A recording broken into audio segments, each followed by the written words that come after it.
Maju terus untuk catur Indonesia. Catur, yes, Indonesia Jaya. Yeay. Halo sobat pencinta catur, apa kabar? Semoga kalian sehat dan sukses selalu pastinya. Teman-teman, kali ini RL Chess akan ajak kalian untuk menyaksikan ulasan partai dari babak kedua turnamen kandidat FIDE 2022. Ya, turnamen ini buat kalian yang belum tahu untuk mencari siapa penantang untuk perebutan gelar juara dunia yang akan melawan Magnus Carlsen. Itu pun dengan catatan kalau pemain catur dari Norwegia ini, Magnus Carlsen, akan memutuskan untuk mempertahankan gelarnya. Turnamen kandidat FIDE 2022 dimainkan di Madrid, Spanyol. Kali ini, teman-teman, kita akan bahas satu-satunya partai yang berakhir dengan menang dan kalah antara Hikaru Nakamura, pecatur kuat dari Amerika Serikat, the number one pecatur yang kekayaannya juga luar biasa dari streaming catur, melawan Teimur Rajabov. Buat kalian yang tidak familiar dengan nama Teimur Rajabov, dia bukan pemain catur kacangan, guys. Kalian mungkin bingung, dan kalian mungkin lebih banyak mendengar nama Shahryar Mamediyarov. Tapi Teimur Rajabov merupakan pecatur yang kuat juga dari Azerbaijan. Kenapa dia bisa lolos ke turnamen ini? Karena dia memenangkan FIDE World Cup tahun 2019 mengalahkan Ding Liren di final. Sayang, pada saat turnamen kandidat sebelumnya yang dimenangkan oleh Ian Nepomniachtchi, dia tidak memutuskan. Dia memutuskan tidak untuk mengikuti turnamen kandidat. Oke, langsung saja kita bahas partainya. Itu penjelasannya untuk kalian ketahui ya, karena kalian jadi mengenal nih pemain catur dunia, teman-teman. Langsung kita bahas partainya. Hikaru Nakamura pegang buah putih, Teimur Rajabov pegang buah hitam. Memulai dengan langkah E4 dijawab Teimur Rajabov E5, putih kuda F3, hitam kuda C6, putih gajah B5. Yes, pembukaan Ruy Lopez. Dari nama sang pencipta, Ruy Lopez de Segura. Pembukaan ini diciptakan. Kemudian hitam kuda F6, putih D3. Hitam gajah C5, putih kuda B D2. Hitam kuda D4. Ya. Oh ya, kita perlu balik sebentar ya, dan perlu menjelaskan nih.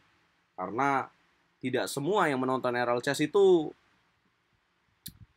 mengenal catur langsung mendalam ya, teman-teman. Kita perlu bahas apa yang akan terjadi kalau putih ambil pion di petak E5, guys.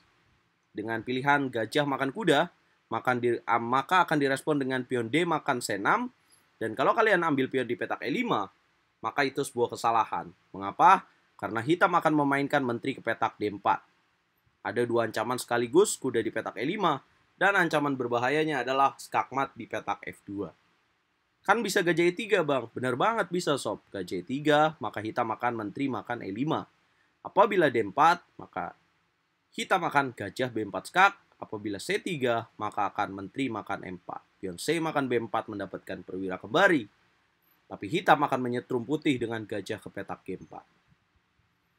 Menteri ke petak D2, hitam akan lanjutkan dengan menteri makan G2. Benteng F1, hitam akan menang dengan gajah H3. Ini bahayanya, teman-teman, untuk kalian ketahui mengapa kok ada pion yang bisa didapetin, kenapa nggak diambil nih. Ini. Oke, itulah mengapa alasannya putih memilih kuda B D2. Rajabov kuda ke petak D4, kuda makan kuda, gajah makan kuda, dan putih C3. Hitam tarik gajah ke petak B6, Hikaru Nakamura mendobrak dengan langkah D4. Kemudian Teimur Rajabov C6. Putih pion D makan E5. Ya, mengapa Rajabov tidak ambil saja ya pion di petak D4? Apa kira-kira yang akan dilakukan oleh Hikaru Nakamura? Maka Hikaru akan mendorong pion E5, mengancam kuda. Apabila balik mengancam dengan menteri E7, maka putih akan rokade pendek. Kalau kalian ambil pion di petak E5 ini, akan ada benteng E1 skakster. Nah, bagaimana jika kuda ke petak D5? Ya, maka putih akan lanjutkan dengan kuda ke petak E4. Ada ancaman terhadap kuda di petak D5. Nah, pionnya akan kembali lagi, sementara hitam mengalami kesulitan karena gajah terangnya dalam posisi terkurung. Nah, ini penjelasannya mengapa hitam lebih pilih C6. C6, putih makan pion E5, hitam makan gajah, Hikaru ambil kuda di petak F6, Raja Bov menteri makan pion F6. Putih rokade pendek, hitam rokade pendek, dan putih menteri ke petak H5. Hikaru Nakamura memang pemain yang sangat tricky ya, teman-teman. Walaupun dia di sini tidak memiliki sepasang gajah, tapi secara bangunan dia membuat Teimo Rajabov memiliki bangunan yang sedikit sulit. Ya karena dia punya masalah dengan pion tumpuk di jalur B ini. Sementara itu gajah terangnya belum bisa berkembang dengan baik. Dan di sini Hikaru Nakamura langkah ke-12 langsung memberikan peringatan dengan mengancam pion di petak B5 sekaligus memiliki ide kuda ke petak F3 dan mengembangkan perwira dengan gajah G5. Dan perlu dicatat bahwa Menteri H5 juga meninggalkan ide benteng D1. Tapi nanti setelah ancaman ini hilang ya guys. Nah ini dari kacamata saya sebagai pemain catur teman-teman. Melanjutkan ini, Teimo Rajabov menjaga pion B5 dengan menteri C6. Kemudian putih benteng ke petak S1. Ya mengapa nggak jaga pakai pion aja ya? Kenapa sih harus menterinya yang kabur ke sana?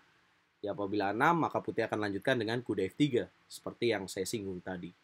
Apabila D6 maka putih akan lanjutkan dengan gajah G5. Boom. Menteri ke petak G6 maka akan dipukul, pion H makan G6 dan akan ada gajah ke petak F4.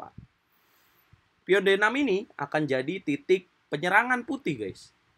Ya, yang pasti ini akan sangat merepotkan bagi hitam dengan pilihan benteng D8, maka akan ada benteng FD1, gajah ke petak C7, akan ada benteng D2.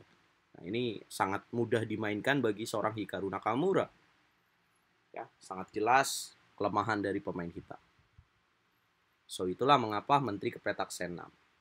Putih benteng E1, Rajabov benteng ke petak E8. Kemudian Hikaru kuda ke petak F3, memberikan pion di petak E4. Rajabov tidak ambil itu. Kalau diambil pion di petak E4, maka Hikaru Nakamura akan melanjutkan dengan gajah D2. Memang dikasih aja nih pionnya guys. Tapi untuk memberikan ruang di jalur E ini malah. Ya apabila D5, maka akan ada kuda G5. Ancam benteng dan ancam menteri makan pion H7. Benteng makan benteng, benteng makan benteng. Apabila gajah F5, perlu diingat bahwa ada ancaman 2 pion. Ya, jadi ini yang tricky. Sementara menteri menutup dengan menteri G6 akan ada backrank checkmate dengan benteng E8. Ya. Semuanya RL Chess jelaskan supaya kalian jadi terang benderang teman-teman.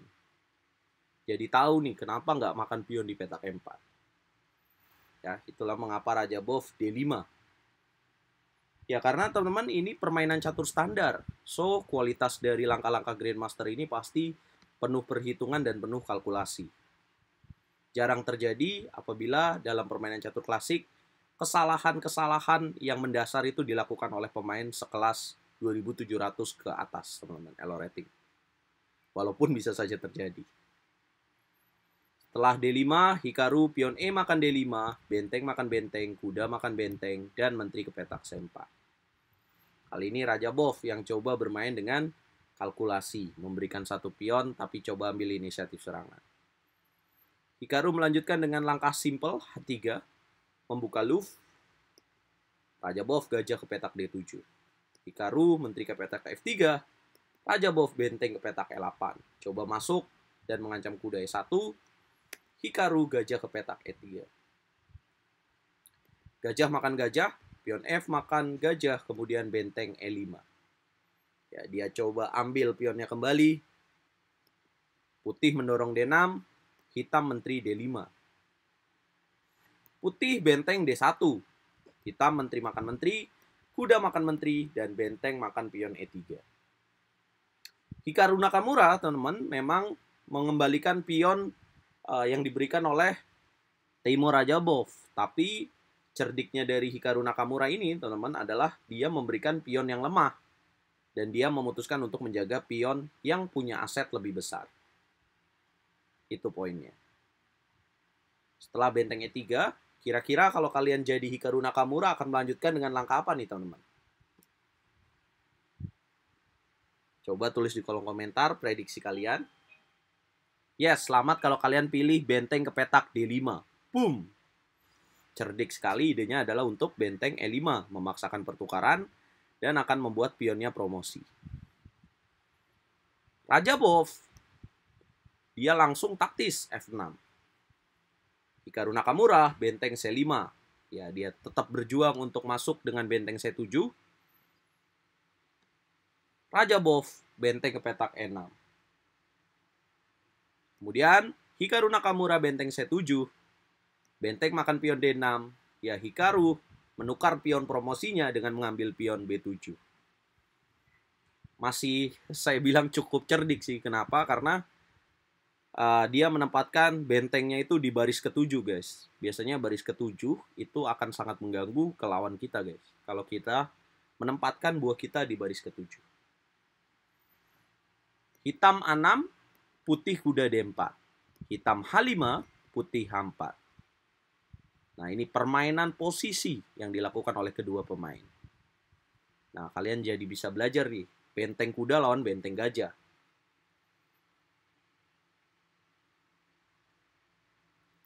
Hitam G5, putih G3. Hitam Raja F7, putih Raja F2. Hitam Raja G6, putih Raja E3. Hitam benteng D5, putih benteng A7.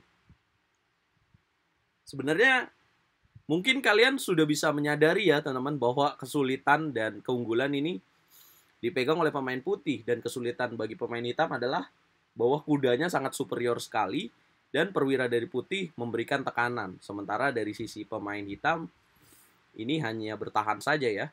Berharap ini cepat kelar dan berakhir dengan tidak kalah gitu. Tapi kita akan lihat bagaimana keuletan Hikaru Nakamura nih bermain dengan endgame. Benteng A7 ancam pion dijaga, benteng D6, kemudian putih B3, coba manfaatkan dengan mendorong C4, kemudian C5 dan C6. Teimur Raja Bov, gajah ke petak E6. Dan menahan dengan posisi seperti ini bagi pemain hitam itu bukan hal yang mudah, teman-teman.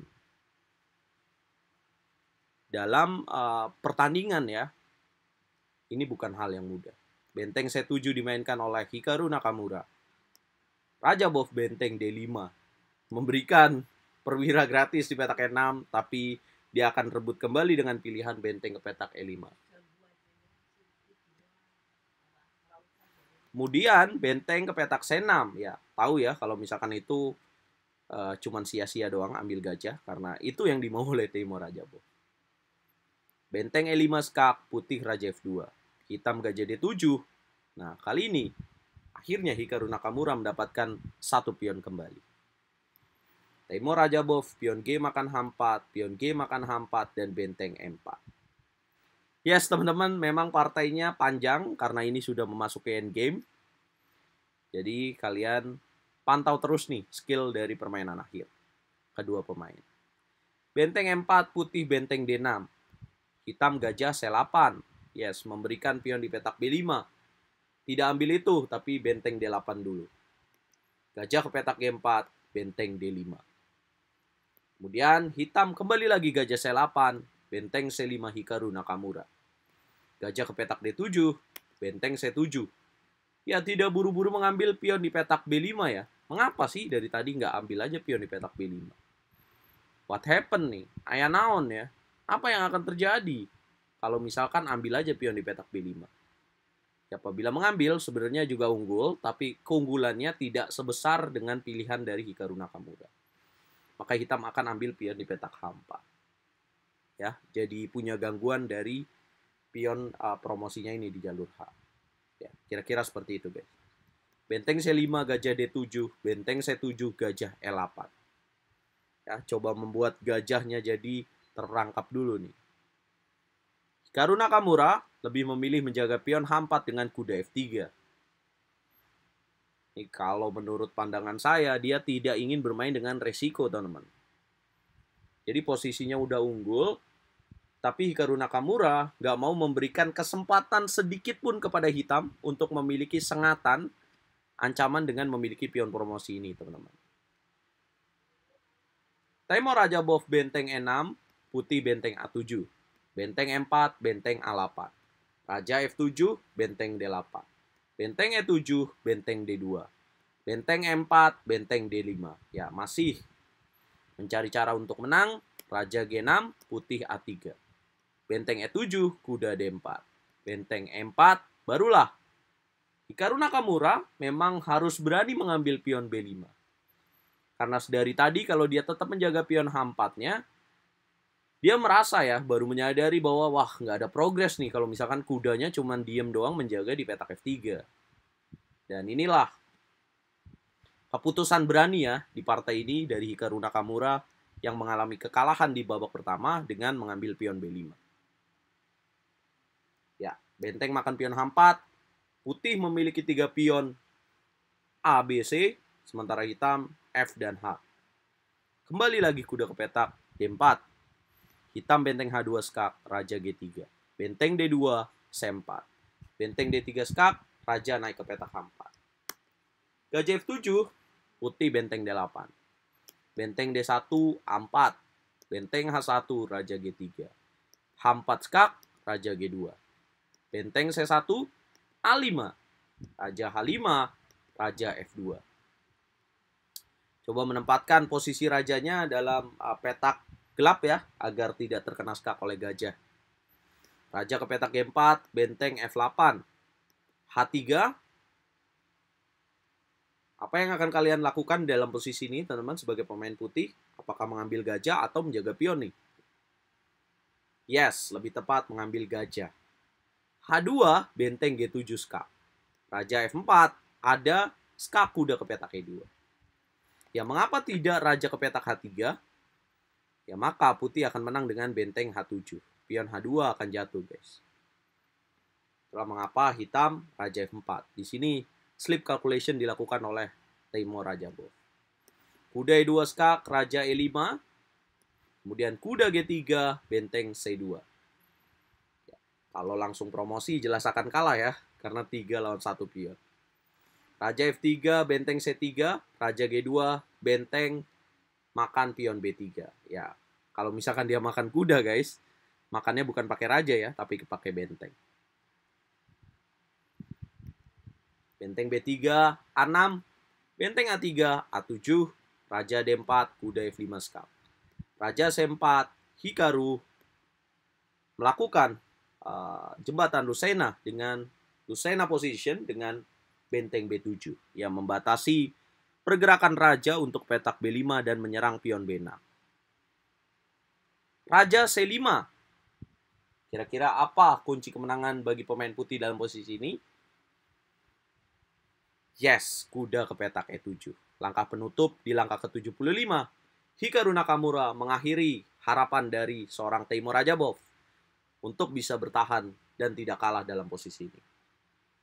Kemenangan yang cukup krusial. Kalau kita lanjutkan partainya, bagaimana jika benteng A2, maka putih akan raja H1. Bagaimana jika F5, maka putih akan lanjutkan dengan kuda C8. Ya, targetnya adalah untuk mempromosikan pion A. Apabila F4, benteng B8. Apabila F3, maka akan promosi. Apabila F2, maka akan menteri ke petak F3. Bagaimana jika benteng A1, maka akan raja H2. Bagaimana jika menteri promosi, maka akan menteri E3. Raja ke petak D5, maka akan ada kuda E7. Raja ke petak D6, akan ada benteng D8. Raja ke petak C7, akan ada kuda D5. Raja makan benteng, menteri E7 skak. Raja C8, menteri C7. Checkmate. Inilah yang terjadi, teman-teman, di partai babak kedua. Hikaru Nakamura, pecatur Amerika, membuka peluangnya untuk tetap berada di jalur dan menjaga asanya untuk menjadi penantang juara dunia Magnus Carlsen. Ya, bagaimanakah partai ini menurut kalian, teman-teman? Karena ini satu-satunya partai yang berakhir dengan kemenangan di babak kedua. Malam ini, kalian bisa saksikan perjuangan Hikaru Nakamura kembali di turnamen kandidat. Dan menurut kalian, seberapa besar sih peluang Hikaru Nakamura untuk menjadi penantang Magnus Carlsen? Oh iya, saya baru saja pulang ke Indonesia Dan ini saya langsung update. Saya baru aja sampai rumah. Demi kalian, supaya kalian gak ketinggalan berita catur. Nantikan konten RL Chess di turnamen Singapura nanti. Di turnamen Singapura kemarin, akan ada partai-partai dan pembahasannya di YouTube RL Chess yang bisa kalian pelajari. Dukung terus percaturan Indonesia, dukung terus RL Chess. Jangan lupa teman-teman bantu channel ini untuk terus berkembang dengan cara like, share, komen, dan subscribe. Catur Yes, Indonesia Jaya bosku. Kalau aku sih masih pegang di Ngliren ya. Kalau kalian gimana teman-teman?